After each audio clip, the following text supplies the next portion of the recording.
എടാ വിജയ, എന്താടാ ദാസ? എടാ നമുക്കെന്താ ഈ ബുദ്ധി നേരത്തെ തോന്നാത്തത്? ഏത് ബുദ്ധി? അല്ല, കണ്ടവന്റെ ഇടിയും തൊഴിയും വാങ്ങി നക്കാപ്പിച്ച ശമ്പളത്തിന് ജോലി ചെയ്യുന്നതിന് പകരം ഇതുപോലെ സ്വയം ബിസിനസ് ചെയ്യാനുള്ള ബുദ്ധി. ദാസ, ഓരോന്നിനും അതിൻ്റെതായ സമയമുണ്ട് മോനെ. നമ്മുടെ ചെലവ് കഴിച്ചുള്ള മുഴുവൻ കാശും മാറ്റിവെക്കണം. ഇപ്പൊ 2 പശുക്കളല്ലേ? അതെ. അത് 4ആയി, 10ആയി, 50ആയി, 100ആയി, 1000ആയി. നമുക്ക് നല്ല ഒരു വീട് കെട്ടണം, ഒരു കാറ് വാങ്ങണം, ഒരു ഫ്രിഡ്ജ്, AC, VCR, TV. നമുക്കങ്ങ് സുഖിക്കണം. ഇവിടെ ഇപ്പോൾ ദാസനും വിജയനും എന്താണ് ചെയ്തത്?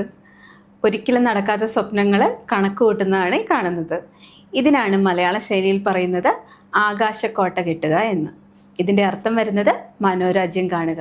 ഇതുപോലുള്ള മലയാള ശൈലികൾക്കായി ചാനൽ സബ്സ്ക്രൈബ് ചെയ്യുക.